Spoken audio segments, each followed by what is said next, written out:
In this video, I am going to discuss about the direct filling gold.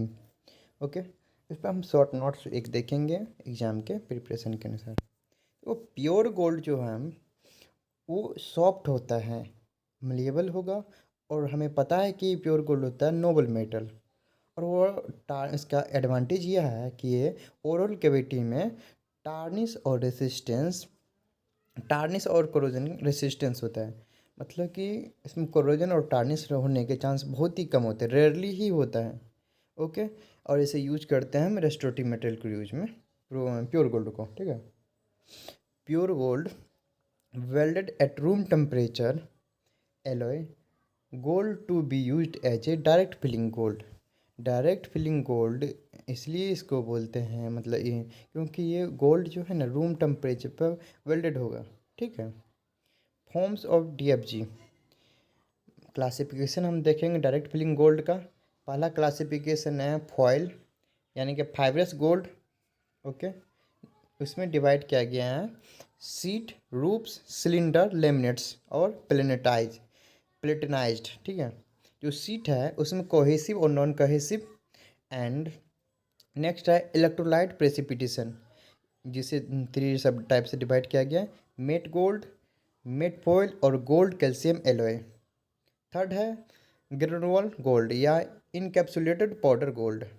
Okay, gold foil हम इसके बारे में further detail में हम इसके बारे में हम अभी देखेंगे। ठीक है, गोल्ड फॉयल जो है मिलेबल होता है नेचर में। ठीक है, गोल्ड फॉयल आखिर बोलेंगे कि इसको gold foil a cast ingot of 15 mm thickness is beaten sub microscopic thickness 15 to 25 micro m, this is known as gold foil. मतलब कि जो गोल्ड फॉयल है वो जब हम एक कास्ट इनगोट को 15 mm कास्ट इनगोट को हम पीट कर उसे एक छोटा सा थिकनेस यानी कि 15 to 25 माइक्रो एम में कन्वर्ट कर देंगे तो उसको हम गोल्ड फॉयल बोलेंगे। Gold foil made for pure metal by beating and rolling. Beating करके या रोलिंग कैसे हम गोल्ड फॉर्म बनाते हैं प्योर मेटल से। ओके, बीटिंग यदि हम बीटिंग करके हम बनाएंगे तो लाइट वेट फॉयल बनेगा, और रोलिंग से बनाएंगे तो हैवी वेट फॉयल बनेगा। Okay, gold foil is supplied in a form of sheet about 4 inch square. Okay, available in form of sheet, roll, cylinder and pellet of various size. Next आता है electrolyte precipitated gold. तो crystalline gold powder is formed by electrolyte precipitation. Okay, powder is formed into a strip shape by sintering. It is available as mat gold, mat foil and alloy electrolytic precipitate. Okay, या फिर हम इसे calcium gold alloy भी बोलते हैं। Met gold क्या है? Sandwich between sheet of foil and form into a strip. Strip can be cutted by dentist into the desire. देखो, मेट गोल्ड को हम ऐसे बोलेंगे, जो सीट ऑफ फॉयल है ना, वो उसके बीच में सैंडविच होता है, यानी ऊपर नीचे से सीट ऑफ फॉयल रहेगा। ठीक है, और फॉर्म करेगा स्ट्रिप, और स्ट्रिप जो रहेगा उसे डेंटिस्ट जो अपने साइज में वो कट करके यूज करेगा। Okay, it is use to build up bulk of restoration.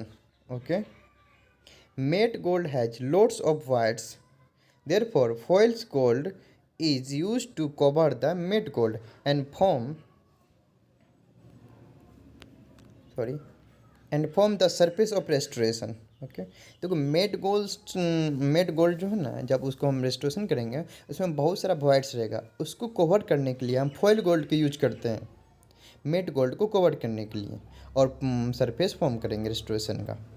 Met foil क्या है? Mat foil sandwich between sheet of number 3 gold foil.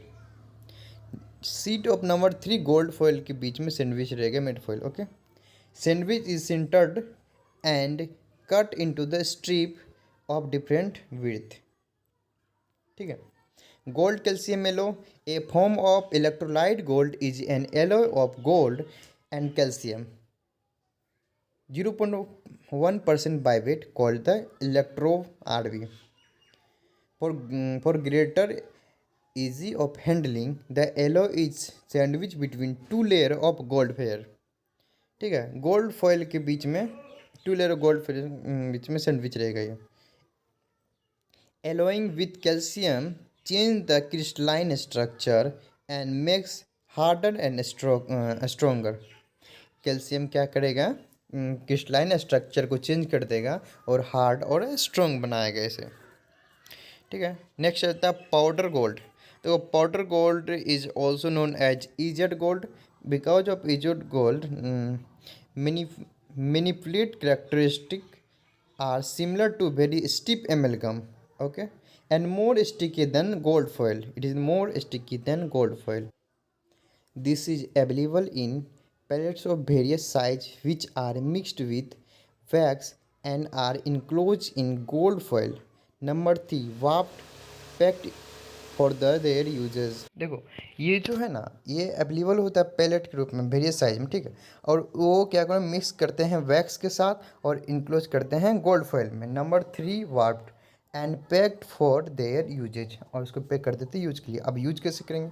Use of pellet of powder gold increase cohesion at the time of compaction and decrease the time needed for the placing restoration. देखो जो pellet of powder है gold, क्या करते हैं, cohesion increase होता है. जब हम रेस्टोरेशन करेंगे उसमें कोहेसन इंक्रीज हो जाता है. हमको कंपैक्शन करने का ज़रूरत बहुत ही कम पड़ता है, इसलिए हमें कम समय लगता है उसे सेट करने में.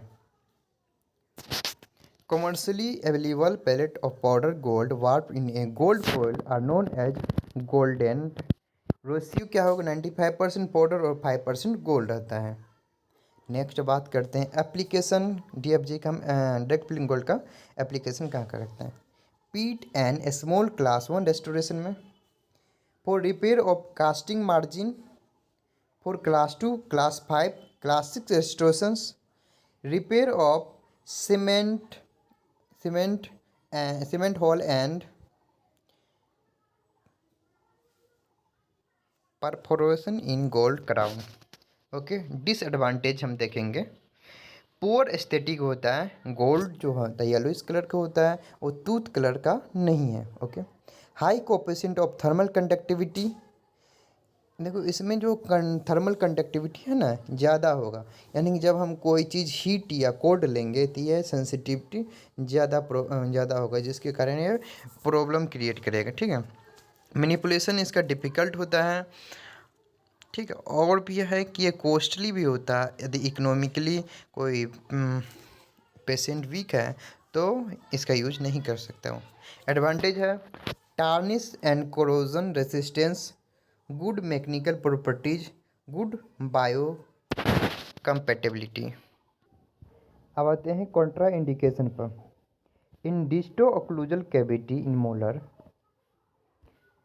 teeth with large pulp chamber and periodontally weak teeth with poor prognosis in low socio-economic status individuals, in root canal filling teeth as they are brittle, handicapped patients who are unable to sit long dental appointment needed for the procedure, and skill of operator is questionable. अगर operator का भी skill अच्छी नहीं हो तो वो नहीं कर सकता है. आपको पता है कि मैनिपुलेशन इसका इजी नहीं होता है, डिसएडवांटेज है गोल्ड का. ठीक है, एंड हैंडीकेप्ड जो पेशेंट हैं वो भी ज़्यादा टाइम तक अगर वो नहीं बैठ सकता है, प्रोसीड्यूर जो हम रेस्टोरेशन करेंगे उसमें ज़्यादा समय तक वो नहीं बैठ सकता है, तो इसलिए हम नहीं डीएफजी यूज करेंगे उसमें. ओके, नेक्स्ट आता है manipulation of DFG.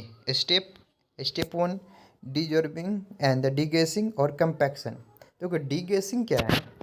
The heating process which remove the surface gases ensure a clean surface is known as डीगेसिंग.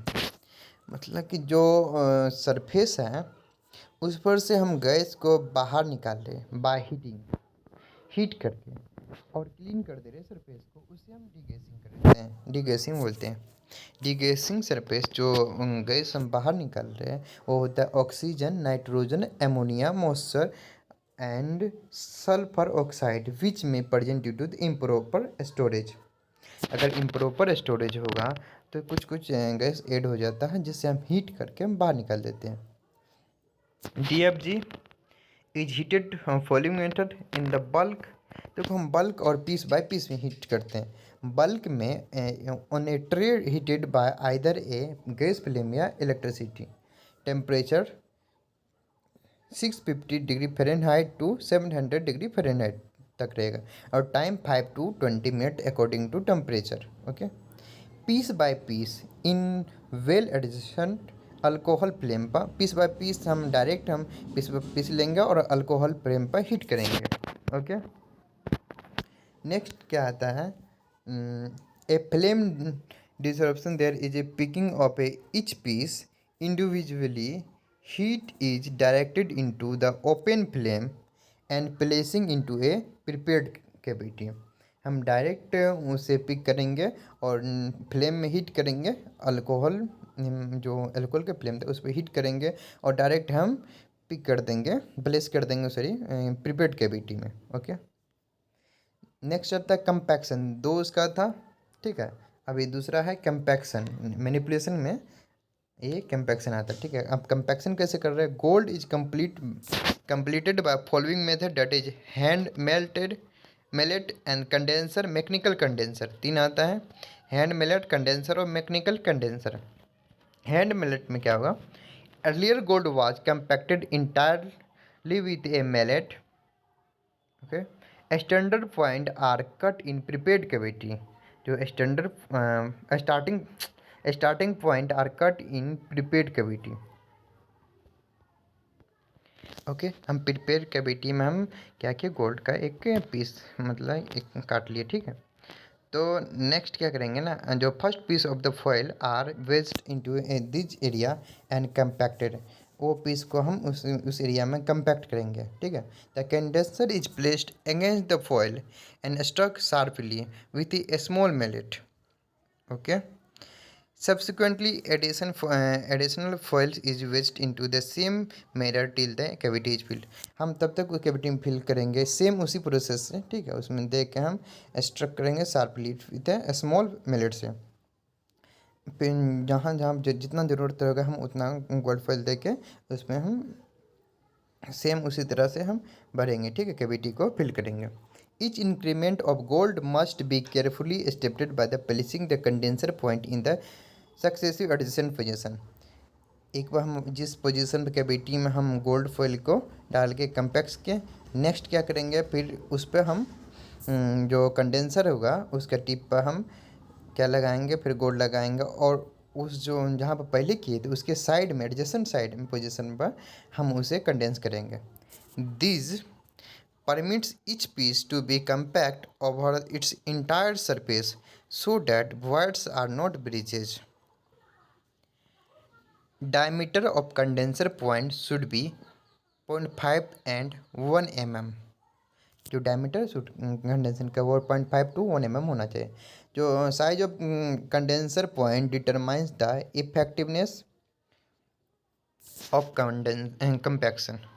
Okay, next आता है मैकेनिकल कंडेंसर क्या है, इलेक्ट्रोमैग्नेटिक या spring loading have a provide a mechanical means the supplying force. इसमें एक device होता है electromagnetic and the spring loaded, ठीक है। वो क्या है, mechanical device are repeated with a frequently data range 360 to 3600 minute पर मिनट। देखो ये जो इलेक्ट्रोमैग्नेटिक या स्प्रिंग, मान लो एक स्प्रिंग है, ठीक है, वो हम इतना फ्रीक्वेंटली से उसे कंपैक्ट करेगा, कितना 360 to 3600 पर मिनट के स्पीड में, ठीक है। इतना रेंज में हम उस पर फोर्स अप्लाई करेंगे, ये वाइब्रेशन क्रिएट होगा, प्रोड्यूस आइदर एयर ड्राइवन या electrical. They are faster and more comfortable for patient. तो ये काफ़ी ज़्यादा फास्ट होगा और पेशेंट के लिए कंफर्टेबल होगा और ये ईजी भी है, ठीक है। तो अभी हम देखें DFG पर इतना सारा नोट्स। अगर आपको ये नोट्स चाहिए PDF तो आप टेलीग्राम पर संपर्क कर सकते हैं। थैंक यू, डिस्क्रिप्शन में उसका लिंक दे देंगे।